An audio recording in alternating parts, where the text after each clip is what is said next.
If you enjoy the content on this channel, please like and subscribe.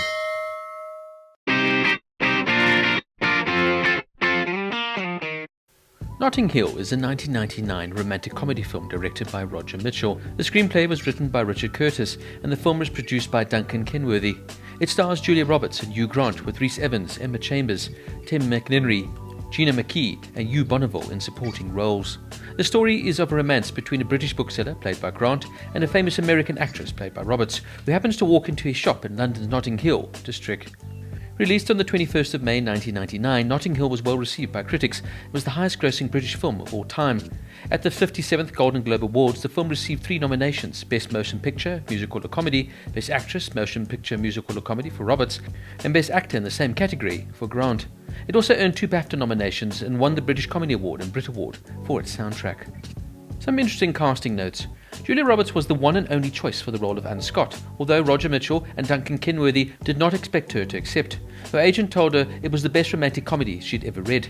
Roberts said that after reading the script, she decided she was going to have to do this. The decision to cast Hugh Grant as William Thacker was unanimous, as he and Richard Curtis had a writer-actor marriage made in heaven. Michell said that Hugh does Richard better than anyone else, and Richard writes Hugh better than anyone else, and that Grant is the one and the only actors who can speak Richard lines perfectly. Mishka Bartkin appears as a child actor whom Will interviews for Horse and Hound magazine. The casting of Bonneville, McInnerny, McKee, Chambers and Ifans as Will's friends was rather like assembling a family, Mitchell explained. When you're casting a cabal of friends, you have to cast a balance of qualities, of types and sensibilities. They were just the jigsaw that had to be put together all in one go, and I think we've got a very good variety of people who can realistically still live in the same world. Sanjeev Bhaskar has a cameo role as a loud and offensive restaurant patron who refers to Meg Ryan as the actress who has an orgasm every time she's taken out for a cup of coffee in the restaurant Anna and Will visit in the film. Omid Djadjili makes an uncredited cameo as a vendor who sells Will an orange juice that Will accidentally spills on Anna moments later. Alec Baldwin also has an uncredited cameo in the film as Jeff King, Anna's boyfriend. Some interesting trivia notes. At around 38 minutes during the birthday dinner scene, Anna Scott is asked how much she's made on her last film. She replies casually, $15 million. This is the amount Julia Roberts was paid for a role in this movie. Roberts, though, did ad-lib the number. Initially in the script and during rehearsals, she said 10 million. Then it changed to 12 million. Later, of course, in the final scene, she said 15 million. Hugh Bonneville later asked Roberts why she kept changing the figure. She replied, "I'm kind of tired of lowballing." The house with the blue door where William lives is a real residence. It once belonged to the movie screenwriter Richard Curtis. At around 53 minutes, the bit where Anna Scott tells off the diners in the restaurant was not originally in the script. The famous long shot where William Thacker walks through Notting Hill during summer, fall, winter and spring was actually 4 different shots, all filmed on the same day. Computer technology morphed Hugh Grant seamlessly from one shot to the next. The shots in the lobby of the Ritz were actually filmed at the Ritz, but between 2 a.m. and 4 a.m. so as not to affect real guests. The park bench used in the film now lives in Queen's Gardens in East Perth, Western Australia. After filming, the bench had been purchased at an auction as a romantic gift for a relationship that failed. Afterwards, a local Perth resident anonymously donated the bench to the city of Perth, where it lives in a beautiful garden that is locked at night. Julia Roberts took issue paraphrasing Rita Hayworth's famous line, "They go to bed with Gilda and they wake up with me." I hate to say anything negative about what Richard wrote, she would say, because he's a genius, but I hated saying that line. To me, it was nails on a chalkboard. I don't really believe any of that. Throughout the movie, Anna never says William's name, either in conversation or when she's addressing him directly. She only refers to him as Flopsy or Floppy. Thacker's bookshop was actually an antique shop in real life next to a butcher. Shortly after becoming a superstar, singer Adele bought the flat directly above the bookshop, but lived there only for a short time before moving back in with her mother. According to lead writer Richard Curtis, Anna Scott was a hybrid of Grace Kelly and Audrey Hepburn. Curtis would also say developed the film from thoughts while lying awake at night. He described the starting point as an idea of a very normal person going out with an unbelievably famous person and how that impinges on their lives. Curtis would also say when he viewed the film for the first time, he found it to be too similar to his previous film, 4 Weddings and a Funeral, released in 1994.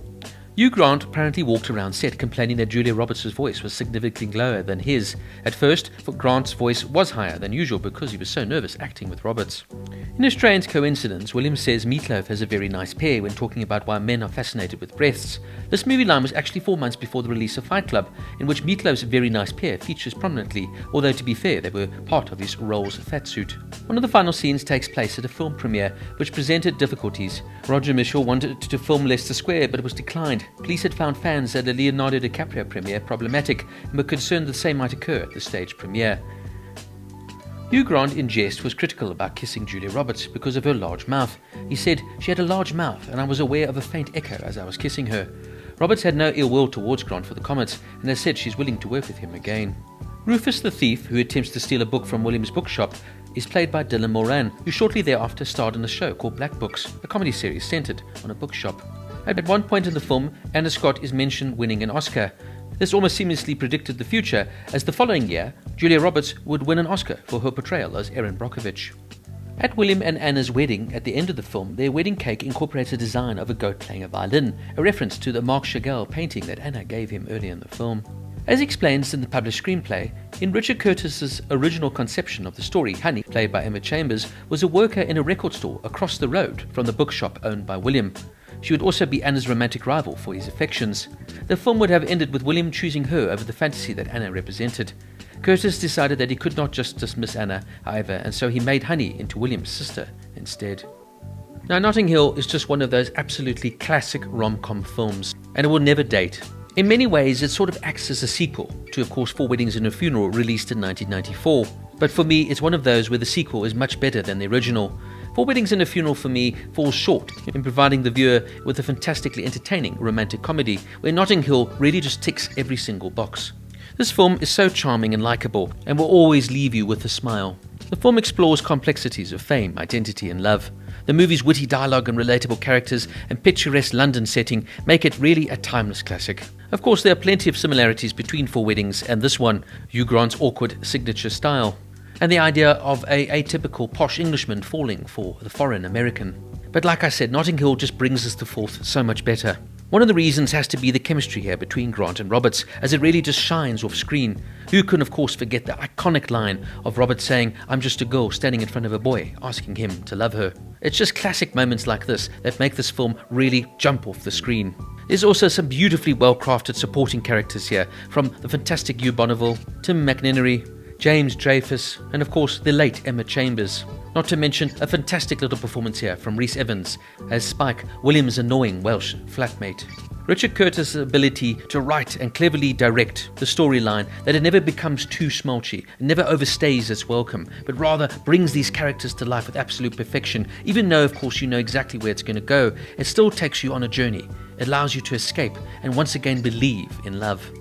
Notting Hill also lends itself perfectly as a backdrop to this film. Fundamentally, of course, this is a story of fantasy, but it does ask the question, what if? And it allows you once again to believe in love, to be taken on a romantic journey, to have some laughs along the way, and just frankly feel good, smile, and enjoy a good piece of filmmaking.